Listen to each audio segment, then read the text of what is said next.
You're watching CCN, Clarksville Community Network. Produced by Goodwin Productions.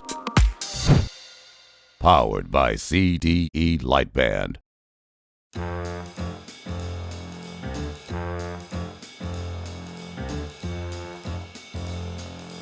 Hi folks, I'm Terri Jordan, exhibits curator here at the Customs House Museum, and we are standing in one of our newest exhibits celebrating 100 years of the women's suffrage.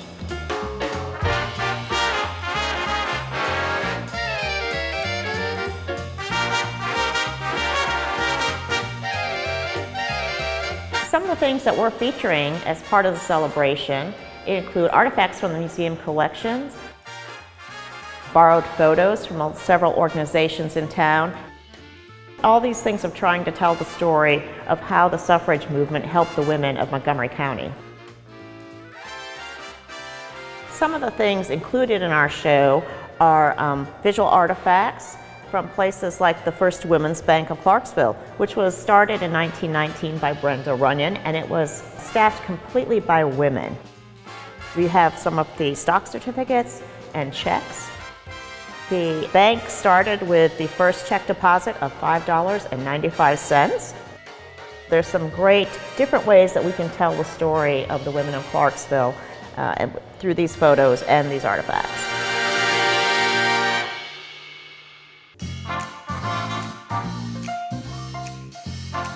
Some of the ways that the whole women's movement started goes back to the Civil War. So while the men were away, the women ran the businesses, they ran the farms, they ran the families. And after the war ended, they continued to foray themselves more into the public society scenes through volunteering and creating Bible study classes and sewing clubs, and went to work more into the education and healthcare fields. And part of this building up of clubs in Clarksville was started by the Clarksville Women's Club in 1918. One of its leaders was Ms. Brenda Runyon, who is also the founder of the First Women's Bank. One of the great things about the museum and doing these exhibits for the public is they usually bring you people and information from the community that you didn't know was out there. And when we started this exhibit through our contacts, we were contacted by some of the ladies from the Country Women's Club, and that has brought us all kinds of information on another part of Clarksville that we didn't have, that we will now have in our museum archives. And the Country Women's Club was started by Miss Irene Polk, whose picture is right here. And like the Women's Club of Clarksville, the Country Women's Club was a place where they could meet and talk about arts and politics and all other aspects of society, almost like study groups. So here we have a certificate from when the site became put on the historic register, and some of the newspaper clippings and posters from the different activities that they did. A lot of these clubs would do a lot of social activities like plays, dances, and throughout this exhibit you'll see a lot of memorabilia from those things, like dance cards and programs from performances.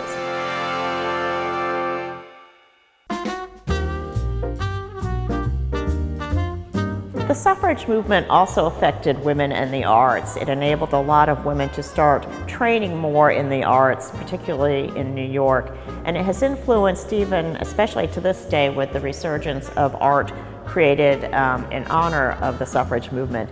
One of our great Tennessee sculptors, Mcguire, has done a whole series of figurative work featuring the women who were involved with the suffrage movement of the state. And you can see his sculptures throughout the city of Knoxville, Nashville, and soon to be Memphis as well. And for our show, Alan was kind enough to do a cast of one of the suffragists from the Memphis area, Susan Shelton White. So she became involved in the movement in around 1912, and she was the secretary for the Tennessee Equal Suffrage Association in 1913. She went on to move to DC and did a lot of work there with government officials. She had quite an industrious career, continuing throughout it to work for women's rights. And so we're thrilled to have this bust from Mcguire. And since a lot of this pertains back to politics, we thought it would be fun to pull out our voting board behind me. The significance of this one is it was damaged during the tornadoes that came through here 20 years ago. So we thought that would be fun to bring out so people can experience it again, since we're talking about politics and the right to vote. Throughout the exhibit, you'll see on the walls these fantastic reproductions of articles from newspapers over the time talking about should women vote, will they be registered, when they get to vote. So we're hoping that you'll take the time and look through them. You might see some familiar names within the articles, but they really tell the story about the process of voting here in Montgomery County. One of our favorite things that we brought out for this exhibit is this voting booth behind me. This is the first time this item from the collection has ever been exhibited, so we're thrilled about that. We're very excited to let people come in. You can step right inside it and see who was on the roster at the time. Familiar names like Riley Darnell, Don Sundquist, and Carol Rice. So we're thrilled to see some ladies on the voting ballot in there. And we hope you'll come in and take a peek and think about who you would have voted for. Tennessee has the distinction of being the 36th state that was needed to ratify the amendment so women could vote. But that's part of the whole national story.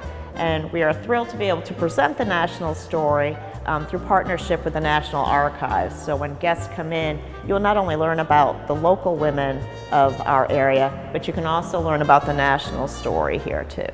We hope you'll come down and see our entire show and spend some time learning about the women of Montgomery County and the right to vote.